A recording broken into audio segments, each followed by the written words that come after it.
अरे कायर हैं, कायर है इस देश का प्रधानमंत्री। लगा दो केस मुझ पर, लगा दो केस मुझ पर, जेल ले जाओ मुझे भी, लेकिन सच्चाई ये है कि इस देश का प्रधानमंत्री कायर है, अपनी सत्ता के पीछे छुपा हुआ है, अहंकारी है। और इस देश की बहुत पुरानी परंपरा है, इस देश की बहुत पुरानी परंपरा है, हिंदू धर्म की पुरानी परंपरा है कि अहंकारी राजा को जनता जवाब देती है। बहुत गलत हो रहा है। अगर आज मेरे भाइयों और बहनों आप इसको पहचान नहीं पाएंगे तो इस देश को बहुत खतरे में डाल देंगे। मेरे मीडिया के साथियों, मैं आपसे कहना चाहती हूं, बहुत हो गया है, बहुत हो गया है। मैं जानती हूं आप पर कितना दबाव है, मैं जानती हूं कि आपको लाइन भेजी जाती है कि आज आपको ये कहना है, आज आपको ये लिखना है। जब आप पत्रकार बने, शुरू में जब आप काम के लिए आए, तो आपके दिल में भी ये होगी बात कि देश के लिए मैं सच्चाई बोलूंगा, मैं सच्चाई बोलूंगी। आज आप बोल नहीं पा रहे हैं, हिम्मत करिए, खड़े हो जाइए आप भी। कि तमाम पार्टियों ने आज अपनी आवाज उठाई है, उनका हम सब धन्यवाद देते हैं।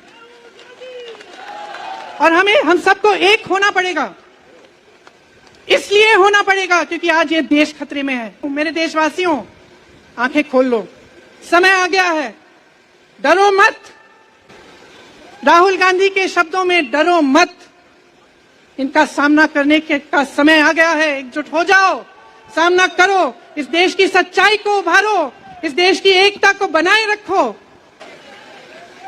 मेरे परिवार ने मुझे एक चीज सिखाई है कि ये देश दिल से बोलता है और दिल से सुनता है। ये देश सच्चाई को पहचानता है और मैं जानती हूं कि आज वो दिन है जब से सारा कुछ बदलने लगेगा। और इतनी चीजों को फैलाया जाता है जो सच नहीं है, झूठों को फैलाया जाता है। आप सोचिए, राहुल गांधी दुनिया के सबसे बड़े जो शिक्षा के संस्थान है वहां से पढ़ के आए हैं। हार्वर्ड और कैम्ब्रिज की उनकी डिग्री है। कैम्ब्रिज से उन्होंने इकोनॉमिक्स में मास्टर्स डिग्री, एमफिल डिग्री उनको मिली। आप उसको पप्पू बनाते हैं।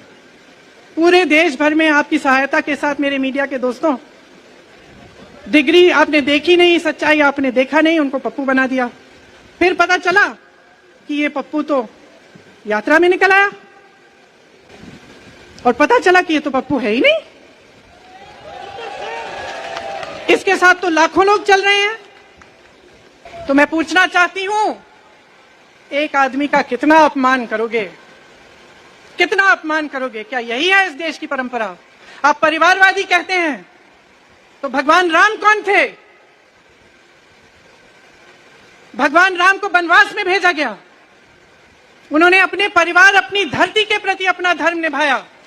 क्या भगवान राम परिवारवादी थे? क्या पांडव परिवारवादी थे कि वो अपने परिवार की संस्कारों के लिए लड़े? और हमें क्या शर्म आनी चाहिए कि हमारे परिवार के सदस्य शहीद हुए इस देश के लिए, कि इस झंडे में उनका खून है, इस धरती में उनका खून है।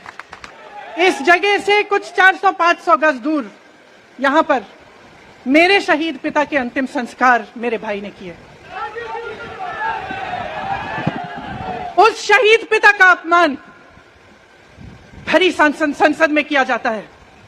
उस शहीद के बेटे को आप देशद्रोही कहते हैं, आप मीर जाफर कहते हैं, उसकी आप मां का अपमान करते हैं। आपके मंत्री मेरी मां का अपमान भरी संसद में करते हैं।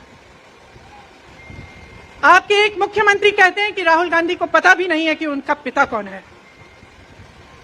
इस देश के लोकतंत्र को मेरे परिवार के खून ने सींचा है। और जो सोचता है कि हमें अपमानित करके हमें डराएंगे, हमें धमकाएंगे, जो सोचता है कि तमाम एजेंसियों को लगाकर हम पे छापे मारकर हमसे कुछ भी कर ले, हमें डराएंगे, वो गलत सोचते हैं। हम डरने वाले नहीं हैं।